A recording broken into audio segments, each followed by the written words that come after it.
Howdy Crossroads, and welcome back to Crossroads Football Live. I'm Sports Director Gino Perez, and I'll be your host tonight. Of course, we have a lot planned for you if you caught the preview show we did earlier today on Facebook Live. Well, let's get right into our game of the week in Columbus. 25 News Now reporter Tanya Chalikian is live with the latest of top 210 teams in 3A Division I. Tanya? Thanks, yeah. Coach, what a game tonight was. You talked to me earlier about cutting back on turnovers. What happened here tonight?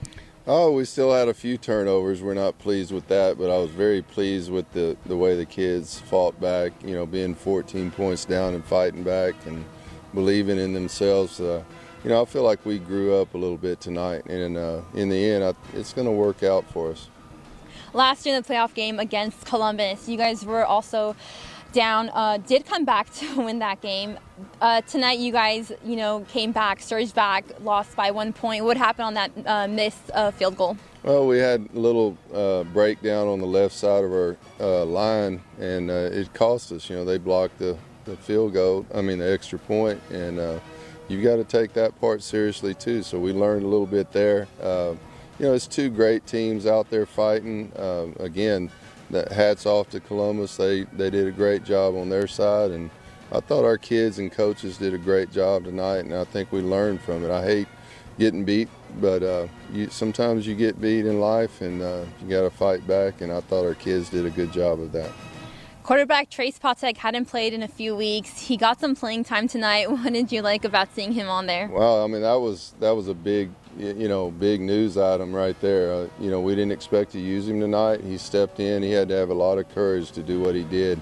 Great leader for us, and he grew up a lot tonight and showed his character. And the kids really played a tough game. I was very proud of a lot of them. I was proud of the way our kids ran. I was very proud of the offensive line, and then our defense finally stepped up a little in the second half and held them to no points and had some big holds out there. We just gotta build on it, and it's gonna work out just fine. And Coach, I'm not sure if you're aware, but Edna defeated Industrial tonight. How does that affect you guys going to the playoffs? Obviously, it's going to shake up the playoff bracket a bit, but what does that change for you guys? Well, eventually, if we're fortunate enough to be there, we take one bull at a time. We've got Hitchcock next week, but we figure we're going to be in the playoffs, so it's it could be very likely. They're two of the favorites in that region, and Edna's tough, Industrial's tough. They're both well-coached ball clubs. I grew up in Edna, and I know that they've got a lot of people back in that football program. Well, thank you so much, Coach, and good luck next week. Thank you. Appreciate it. Back to you in the studio. Thanks, Tanya. That's the first update of the day. Let's check in with those highlights. This game was a tale of two halves. Neither team could really get anything going on the offensive side of the ball here. As you can see, right through the receiver's hands, and same for going for Hallettsville. They would get some good runs, but unable to do anything on that side of the ball. Until now, Columbus starting to move the ball down the field, and they would want to get points on the board, of course, as the quarterback looks to his left side, and he catches it and dives into the end zone, 7-0 with less than a minute in the first quarter. Hallettsville quarterback Brant Trilicek trying to get something done on offense, throws it across his body, but that's ill-advised right into the defender's arms for the first turnover of the day, like Tommy Pensick was talking about. Cardinals would capitalize as the quarterback drops a dime over three Hallettsville defenders, making the score 14-0. The Brahmas continue to fight, trying to put points on the board, but they just couldn't. And Trace Patek, like Tanya mentioned, got his first action in at quarterback, but it would be unfortunate for him. He would fumble the ball, and Hallettsville would go on to lose 13-14 over the number 10 ranked Columbus Cardinals, and that'll be a great game. Brahmas will go 7-2 and face Hitchcock next week for their season finale, and they're now second in the district to the Cardinals. Now we head over to Edna for the Lavaca River Showdown to see who will come out on top of District 15 3A Division I. The Cobras get the first score of the game as QB Ashton Garza throws a pass to Clarence Hosey on the left side for the 8-yard touchdown. And Edna Cowboys QB Aiden Clay throws it up for 16, who makes an incredible 30-yard catch, putting the Cowboys near midfield. And Jaden Clay, I don't know if you call this luck or skill, He bobbles the snap, rolls to his right, throws it. His receiver just outruns everybody, and he takes it 50 yards. What a recovery. And the Cobras would block the extra point. And now, Cobras trying to get something going on offense. Ashton Garza hands it off to Clarence Hosey, who takes it up the left side for a 25-yard run, but it would get called back. And fortunate enough for the Cobras, Matthew Davis drops a dime to number 8, who takes it in, Caleb Figueroa, and makes an incredible 80-yard score. But Edna's not done yet. Clay throws it over to number 16. Uh-oh, is it gonna be caught? Who's gonna catch that? Oh, it's picked off by the Cobra defense. The Edna Cowboys would get the upset though, as they win 26-16 over the number 5 ranked Industrial Cobras. And they'll go on to face the Goliad Tigers next week. Another district title game on the line tonight in Cuero, where the Gobblers battled the Smithville Tigers. After Cuero fumbled the football during the opening kickoff, the Tigers pull off a trick play with Tyler Hancock as he makes the end around and scores 8-0 after the converted 2-point conversion. On the ensuing drive, Gobblers get a big run from running back Tyson Williams to set them up for the first and goal here. Williams, I mean, why not? If it ain't broke, don't break it. Gives it right back to him, and as he powers his way in for the score. But they missed the 2-point conversion, 8-6, Tigers still in the lead. In the second quarter, Zyler Jones would get the call as he powers his way in, making it 12-8 after another failed 2-point conversion. And majority play of the Gobblers defense, second and goal, they just get the fumble on the 1-yard line. Cuero recovers the ball, and Cuero would finish the job 53-25. Smithville was no joke. They were 7-1 coming into this game, but now Cuero has the Gonzales Apaches next week. We'll have more highlights and scores for you here on Crossroads Football Live. So grab a drink and a snack, but don't go anywhere because, of course, we'll be right back.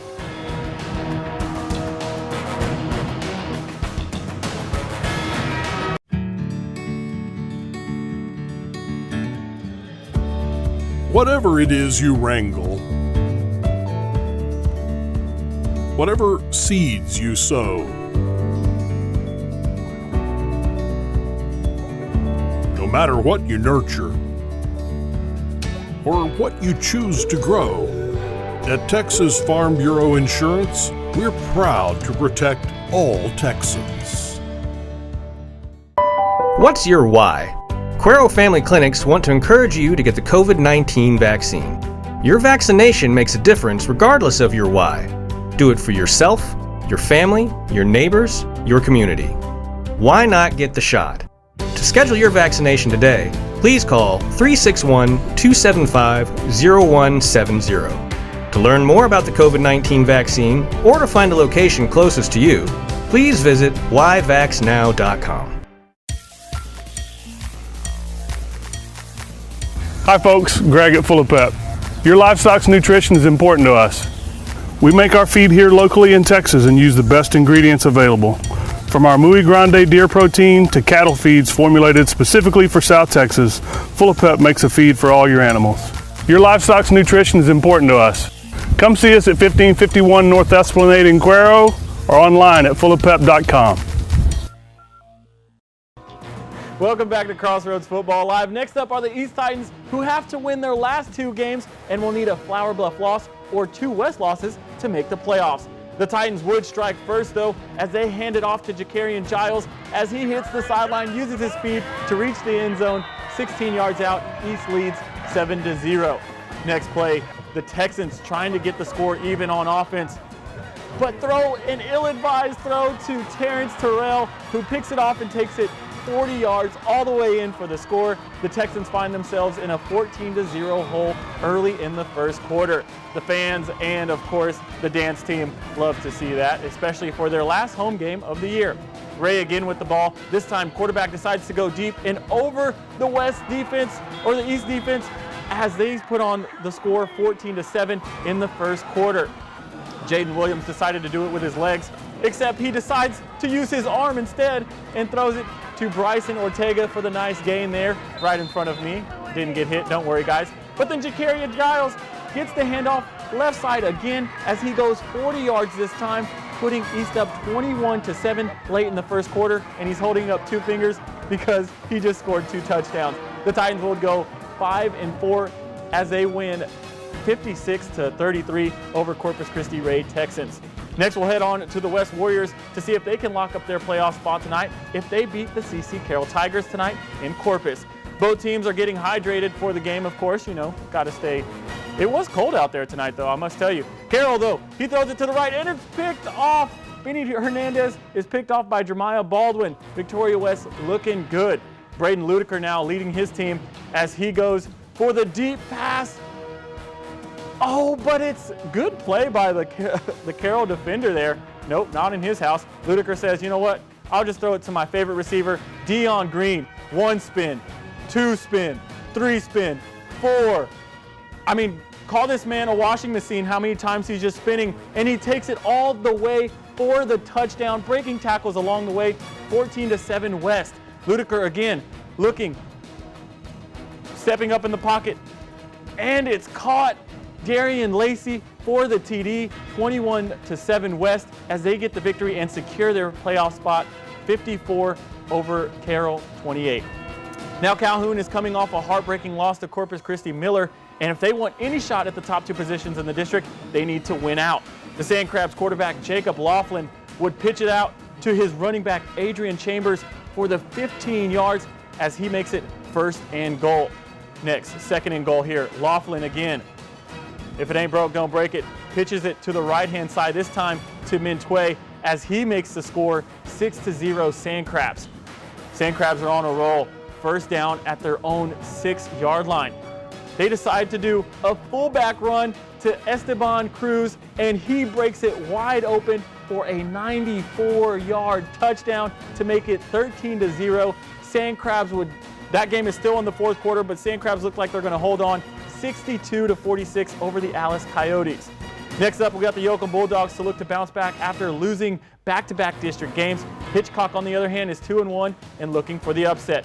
On the first drive for Yokon, handed it off to Jaden Jones to make it 8-0 after the successful 2-point conversion. 3rd and 20 for Hitchcock as quarterback Christian Dorsey throws it up to the 6'5" receiver, and he comes down with the big 1st down play. And Yokon, they're still leading 37-20. Looks like they're going to come up and win that game there. Next up, we go to the Ricebirds. They continue to win as they're 63-42 over the West Columbia Roughnecks. Shiner gets the win 49-7 over the Ganado Indians. The Refugio Bobcats stay undefeated 62-0 over the Kennedy Lions. And East Bernard beating Tidehaven 31-10. Bay City Black Cats fall, unfortunately, to the Needville Blue Jays there, 56-6. Palacios Sharks lose to Goliad. Goliad putting 72 points to 34. What a play there, or what a game there for Goliad. And Sealy beating Wharton 50-7.